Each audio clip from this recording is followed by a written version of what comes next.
نبیوں کے لیے، وہ بھی ایک آزمائش ہے، امتحان ہے، اس کی حکمتیں ہیں رب نے قرآن میں بیان فرما دی۔ باقی فرمایا جوڑ بھی ایسے ہم نے بنائے، جوڑ بھی بنائے، الخبیثات للخبیثین والخبیثون للخبیثات والطیبات للطیبین والطیبون للطیبات۔ مرد اگر محمد رسول اللہ ہیں تو بیوی بھی خدیجۃ الکبریٰ عطا فرمائی۔ مثال ہے۔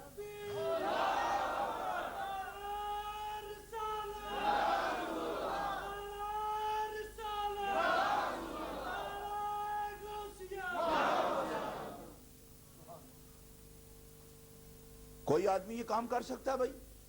بیوی سے اکتایا ہوا ہوتا اب تو چھوڑا ہے، نہیں سمجھ آئی؟ نہیں سمجھ آئی؟ اور نبی تو صحت کے لحاظ سے بھی ایسے ہوتے ہیں کہ پوری دنیا میں نبی سے بڑھ کر کسی کی صحت بھی معتدل نہیں ہوتی۔ یہ طبی طور پر بھی یہ مسئلہ ہے، نبی کی فطرت، نبی کا علم، نبی کے اخلاق، نبی کے آداب، نبی کی صحت بھی کوئی پرابلم نہیں کسی قسم۔ کیوں چھوڑا ہے بھائی؟ کیوں چھوڑا ہے؟ کیوں چھوڑا ہے؟ آئے اور نشان ہی کوئی نہیں، نشان بھی مٹا ہوا ہے۔ اس کے ہاتھ میں دے دینا کہ نام میرا باقی رہ جائے، تیرا نام میرے نام کے ساتھ رہ جائے۔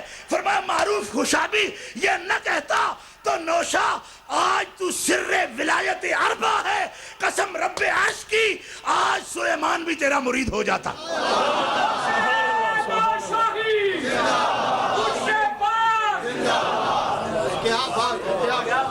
پیار سے کہیے سبحان اللہ، پیار سے کہیے سبحان اللہ۔ آج سلیمان نوری حضوری بھی تیری بیعت کرتا۔ مجھے معروف خوشابی نے، حضرت شیخ نے کہا کہ نسبت پہ تیرا نام آنا چاہیے، تیرا نام آنا چاہیے تاکہ سلسلہ سونے کی زنجیر ہو جائے، نام منقطع نہ ہو جائے تیرا، ورنہ جتنے تیرے ہاتھ ہیں، بات سمجھ آ رہی ہے؟ جتنے تیرے ہاتھ ہیں وہ سب ہاتھ نوشا کے ہاتھ ہیں، کیونکہ نوشا کب بنا؟ جس محفل میں محمد رسول اللہ موجود تھے، حضور غوث الثقلین موجود تھے، حضرت سخی معروف خوشابی موجود تھے، حضرت شہنشاہ سخی سلیمان نوری حضوری موجود تھے، اور اس میں حضرت سچیار رحمہ اللہ فرماتے ہیں کہ اس مجلس میں خلعت نوشاہیت جناب غوث الثقلین نے باذن محمد رسول اللہ حضرت نوشا کے سر پہ اذن نوشاہیت اور امامہ نوشاہیت سجایا، تو نظر میں یہ کمال حاصل ہوا کہ اگر نظر بسوئے قریہ فرمودن وحوش و طیور و جن و انس نوشا می کنید، اگر نظر کرتے ہیں کسی بستی کی طرف تو پرندے درندے بھی، جن و انس بھی، در و دیوار بھی نوشا پکارا کرتے تھے۔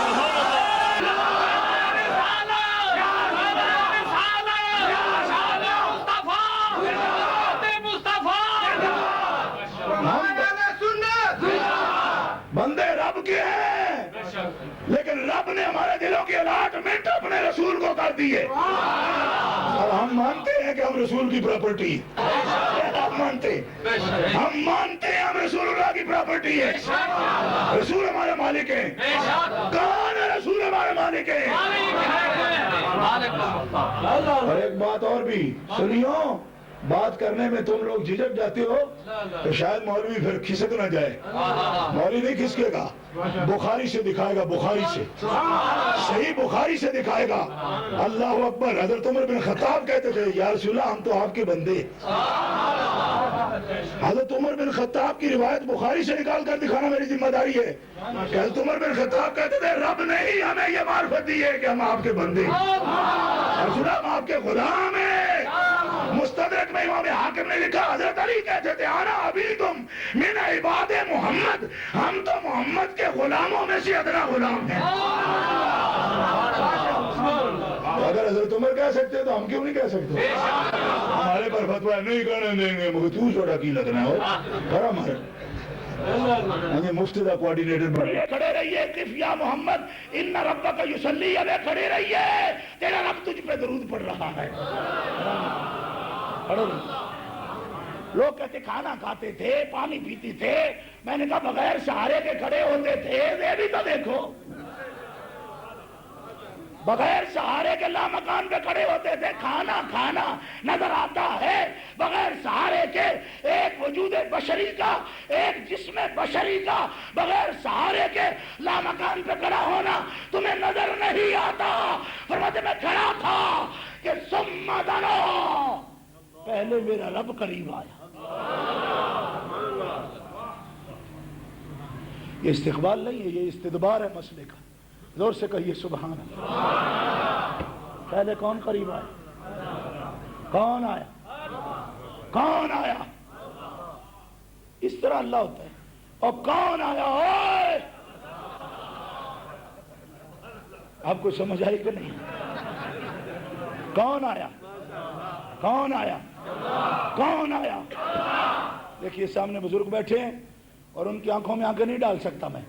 بزرگ نعرہ تحقیق، آدھے بندے بولے ہیں زور سے بولو نعرہ تحقیق۔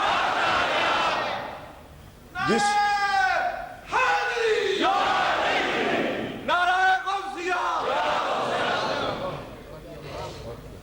یہ ہمارا طریقہ ہے آج سنی کانفرنس ہے، جس ترتیب سے نعرے لگوائے۔ آپ چھوٹی کانفرنسوں میں، جلسوں میں، انفرادی پروگراموں میں اسی طرح نعرہ لگائیں جو جماعت اہل سنت کی کانفرنس میں نعرہ لگتا ہے۔ اور اس میں ترتیب نعرہ رسالت کے بعد نعرہ تحقیق، اور نعرہ تحقیق کے بعد نعرہ حیدری بے شک آپ لگائیں اکیلا، اور نعرہ غوثیہ بھی لگائیں۔ نبی پاک نے نعرہ تحقیق مروایا تھا تو وہ سنت ہے، نعرہ حیدری نبی پاک نے مارا ہے، خیبر میں مارا ہے۔ نہیں، کسی نے نہیں مارا، ان لفظوں کے ساتھ نعرہ تکبیر بھی کسی نے نہیں مارا۔ جو کچھ ہم کہتے ہیں یا آپ یہاں آ جائیں آپ سنا لیں۔ حضرت صاحب آپ ساتھ جاری رکھیں۔ آپ نہیں جاری کیسے رکھوں؟ اگر آپ کو مجھ پہ اعتراض ہے آپ یہاں آ جائیں میری جگہ۔ کچھ بھی نہیں، عرفان شاہ صاحب کا نعرہ حضور نے لگایا ہے، ابھی تو سوال نعرہ تحقیق کے ثبوت کا ہو گیا اور عرفان شاہ صاحب تک آپ پہنچ گئے۔ نہیں بات سمجھ آئی؟ جب وہ نعرہ ہی لگائیں گے جو رسول اللہ نے لگایا ہے تو عرفان شاہ کا تو نہیں لگایا آپ نے، پھر آپ نے کیوں لگایا ایسا نعرہ؟ نہیں چھوڑ کیسے دی؟ ہم نے کو پکڑ رکھا ہے۔ آپ تسی ایڈے سوڑے کیوں پہ گئے؟ تسی نال دفاع کرنے واسطے آئے ہو؟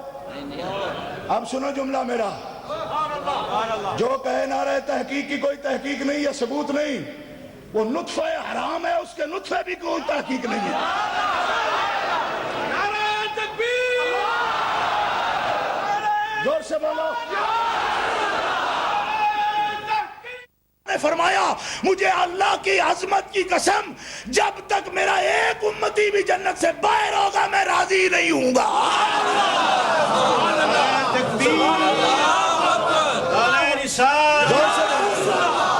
زور سے بولو۔ مصطفیٰ شاہ صاحب، قبلہ پیر صاحب کی قیامت، مرحبا کی قیامت، مرحبا مرحبا یا مصطفیٰ، مرحبا یا مصطفیٰ، مرحبا یا مصطفیٰ، مرحبا یا مصطفیٰ، مرحبا یا مصطفیٰ، مرحبا یا مصطفیٰ، مرحبا یا مصطفیٰ۔ سبحان اللہ، سبحان اللہ۔ اعلیٰ حضرت رحمت اللہ علیہ اس لیے فرماتے ہیں خالق کل نے آپ کو مالک کل بنا دیا۔ یا رسول اللہ، خالق کل نے آپ کو مالک کل بنا دیا۔ یہ لفظ بولے نا اپنی زبان سے، مالک کل۔ ایمان کے بھی قائل نہیں ہو؟ ارے حضرت عائشہ صدیقہ کے ایمان کے بھی قائل نہیں ہو؟ جنت البقیع میں جو عشرہ مبشرہ کی اور بدری صحابہ کی اور بڑے بڑے شہداء صحابہ کی جو قبریں تھی، تم نے ان کو مسمار کیا، کیا ان کے بارے میں بھی تمہارا یہ عقیدہ ہے کہ وہ کافر تھے؟ اب ان کے نقطہ نظر کا یہ دوسرا یہ پہلو ہے۔ اس نقطہ نظر سے وہ کہتے ہیں کہ رسول اللہ صلی اللہ علیہ وسلم کا فرمان ہے کہ قبریں مٹا دو، قبریں مٹا دو۔ حضور نے حضرت علی سے فرمایا جاؤ قبریں مٹا دو علی، ہم اس لیے قبروں کو مٹاتے ہیں۔ یہ دو پہلو آپ کو سمجھنے چاہیے پوری کانفرنس میں کہ نجدیوں کا نقطہ نظر جو آج تک وہ ہمارے علماء کے سامنے بیان کر چکے ہیں، وہ تمام قبروں کے بارے میں یہ ہے کہ کوئی قبر بھی نہیں رہنی چاہیے، چاہے مسلمانوں کی ہو یا کافروں کی ہو، اور حضرت آمنہ کے بارے میں تو خاص ان کو یہ بغض ہے، وہ ان کے ایمان کے ہی قائل نہیں ہیں۔ لہذا کانفرنس میں آنے والے مقررین حضرات کو جو میرے بعد تشریف لائیں گے، میں ان کی خدمت میں یہ گزارش کروں گا کہ وہ اس حوالے سے تفصیلی کلام فرمائیں، لیکن میں اس موقع پر آپ حضرات کے سامنے علامہ سعیدی صاحب کی بات کو آگے بڑھاتے ہوئے کہ انہوں نے اعلیٰ حضرت رحمۃ اللہ تعالی علیہ اور علامہ جلال الدین سیوطی رحمۃ اللہ علیہ کی ترتیب سے جو مسائل ہیں ان کو بیان کرنا شروع کیا تھا، لیکن وقت مختصر ہے۔ میں اس میں سے صرف ایک بات آپ کے سامنے جو شاید آپ آسانی سے سمجھ جائیں، میں آپ کے سامنے عرض کرتا ہوں۔ یہ حدیث پاک صحیح حدیث ہے بشرط شیخین۔ اس حدیث کو حضرت امام بہقی رحمۃ اللہ علیہ نے اور حضرت ابو نعیم اصفہانی نے، اور اس حدیث کو علامہ علی اللہ سے حیا آتی ہے، ہم پردے کے اندر بھی کپڑا نہیں اتار سکتے۔ صحابہ کرام رضوان اللہ علیہ مجمعین کو اس طرح خیال۔ اب نبی کریم علیہ السلام کے سامنے دو صحابہ کا حال بیان ہوا کہ جن کی رگیں نیلی ہو گئی، سردی سے ٹھٹر کر لیں۔ صحرا میں آپ کو پتہ ہے ویسے بھی ریت ٹھنڈی ہو جاتی ہے سردیوں میں، تو پھر رات کا وقت اب وہ انہوں نے وہ ساری رگیں جو ہے نا نیلی ہو گئی اور قریب تھا کہ وہ مر جائیں، یعنی موت کے قریب ہو گئے، تو بڑی مشکل سے ان کو سنبھالا گیا۔ نبی کریم علیہ السلام کو جب یہ بات پہنچی نا تو آپ فرماتے ہیں، نبی کریم علیہ السلام نے فرمایا میرا اللہ آپ کو بتائے گا تمہیں اس کی حقیقت، اس مسئلے کی، تب تمہیں تسلی ہو۔ اللہ تعالیٰ نے اسی وقت جبریل امین کو نازل کی، اور یہ آیت کریمہ قرآن پاک کی، الا انہم یسنون صدورہم لیستخفوا منہ الا حین یستغشون ثیابہم ویعلم ما یسرون وما یعلنون۔ یہ آیت کریمہ نازل ہوئی۔ فرمایا حبیب ان سے یہ تو پوچھو، بڑے پردے داروں سے یہ تو پوچھو کہ اگر تم چار دیواری کے اندر مجھ سے پردہ کرتے ہو تو پھر کیا کپڑے کے اندر میں نہیں دیکھ سکتا؟ پھر کپڑے پہن کر کے غسل کرتے ہو؟ بھئی چار دیواری میں جب تم مجھ سے نہیں چھپے تو یہ عقیدہ رکھتے ہو تو کپڑے میں مجھ سے چھپے؟ بات آتی بھی نہیں ہو، سبحان اللہ بھی نہیں کہتے ہو۔ او خدا کے بندو، وَإِذَا سَأَلَكَ، میں نے کہا بڑی فاسٹ ٹرین ہو تم اور عجیبوں پر پہنچ گئے ہو۔ اِذَا سَأَلَكَ تو سمجھو، فرمایا بندے میرے ہیں پر میرا راستہ جب تجھ سے پوچھے اے محمد تو پھر میں ان کے قریب ہوتا ہوں۔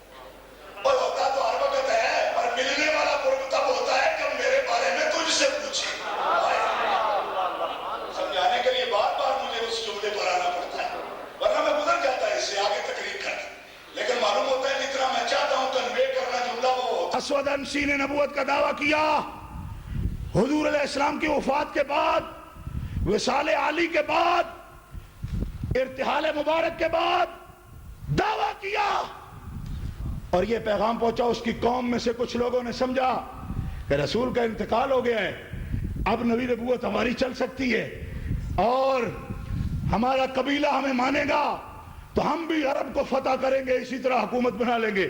ان کو کیا پتا تھا کہ نبوت کوئی سیاست نہیں ہوتی، نبوت کی تائید تو خدا کی طرف سے ہوتی ہے۔ ان فتنوں کی عمریں 50 سال، 60 سال، 100 سال ہو سکتی ہیں، لیکن جس نبوت کی حدیں عمر کی قیامت تک جائیں، قیامت کے بعد بھی عرصہ محشر میں جس کے جھنڈے کے نیچے 1.25 لاکھ نبی جمع ہوں، وہ نبوت کسی سیاست یا انتظام کا نام نہیں ہوتا، اللہ کی تائید کا نام ہوتا ہے۔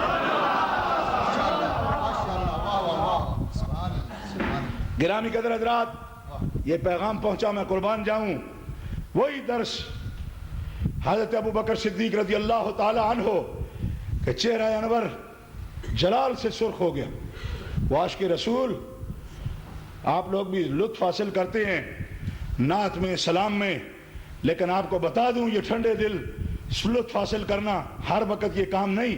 جب حبیب کی عزت کا سوال آ جائے پھر صرف سر مارنا، تواجد کرنا یہ نہیں، اس وقت جان دینا پڑے تو یہ بھی عاشقوں کا طریقہ ہے۔ میدان میں اتریں۔ حضرت ابو بکر صدیق رضی اللہ تعالیٰ عنہ کو جب یہ خبر پہنچی چہرہ سرخ ہو گیا. اچھا یہ دعویٰ کیا اور ہمارے قریب کیا, یمن میں کیا, اس کی یہ جرت. صحابہ نکلو میدان میں, ابھی اس کو جا کے قتل کر دو جہاں بھی ملے وہ, اس کی قوم کو مٹا دو, اس کا نام و نشان مٹا دو. کیوں؟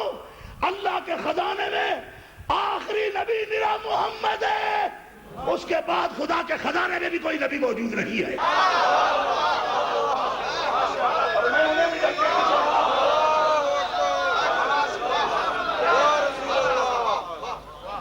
بات سمجھنے کی کوشش کریں آپ. مجھے بہت تاخیر سے پکڑ دیا گیا, میں نے بڑا احتجاج کیا شاہ صاحب. جماعت اہل سنت کا میں پنجاب کا نازنہ والا ہوں اور واحد نمائندہ ہوں آج کی پوری کانفرنس میں پاکستان سے جماعت اہل سنت کا, واحد. اور شاید ثانی مرتبہ یہ جسارت مشکل سے کروں کہ جماعت اہل سنت کی کانفرنس میں حاضر ہو جاؤں. 7 گھنٹے کے انتظار کے بعد میں حاضر ہوا, لیکن یہ موقع ہے بات کرنے کا. جیسے ختم نبوت کا منکر کافر ہے, اسی طرح قرآن کے مکمل ہونے میں شک کرنے والا بھی کافر ہے. اور قرآن میں جو لوگ قرآن کو مکمل نہیں مانتے ان کا نام کیا ہے, یہ بھی پارا آپ نے پر کرنا ہے. ان کا نام کیا ہے؟ شیعہ. بولو کیا نام ہے ان کا؟ شیعہ. کیوں؟ ان کا یہ اصولی عقیدہ ہے, اصول کافی میں لکھا ہوا ہے 8 روایتیں. یہ قرآن مکمل نہیں ہے. اگر قادیانی اصول ختم نبوت کا منکر ہو کر کافر ہے تو شیعہ قرآن کو تبدیل مان کر اور قرآن میں ترمیم و تنسیخ مان کر, تنسیخ پر معنی تبدیل, اور شیعہ بھی قرآن میں شک کر کے شیعہ بھی اسی طرح کافر ہے جس طرح قادیانی کافر ہے.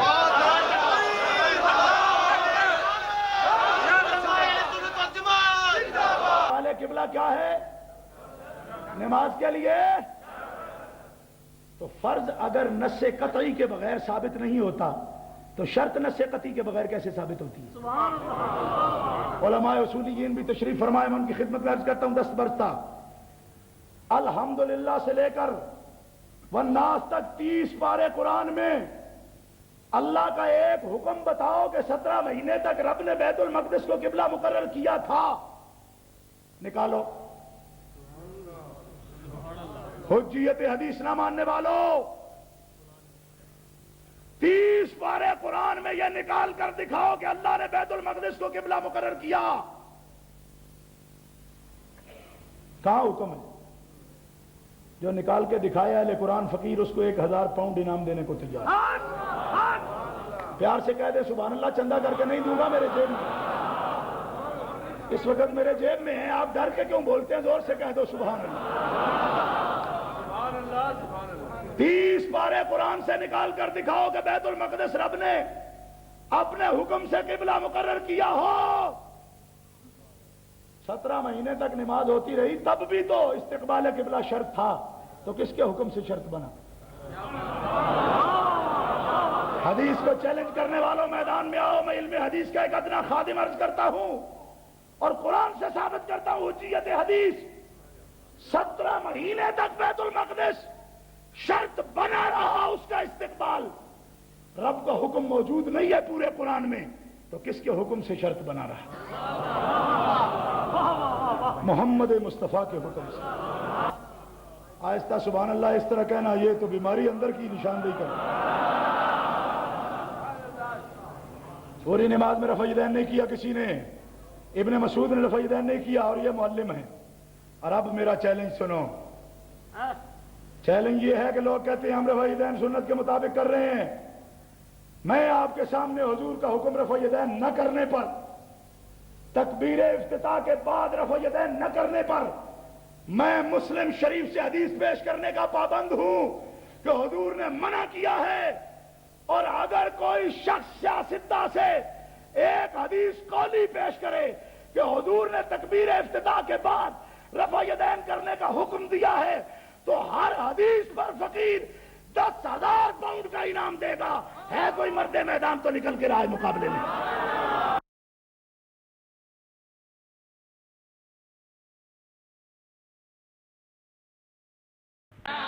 تاریخ gift and Islamic audio video centre 1000 سے زائد مختلف موضوعات پر علماء اکرام کی بصیرت افروز تقاریر، قراء اعظام کی آواز میں تلاوت کلام پاک، نعتوں اور دلچسپ مناظروں کے آڈیو اور ویڈیو کیسٹس دستیاب ہیں۔ پوٹوہاری اشعار، قوالیوں کی کیسٹ اور اس کے علاوہ قاری محمد اشرف سیالوی کی کیسٹیں پورے یو کے میں صرف ہمارے ہاں ملیں گی۔ تاریخ gift and Islamic audio video centre 10 Carlisle road نزد حنفیہ مسجد، بریڈ فورڈ 8، ٹیلی فون 480327 اور 775721۔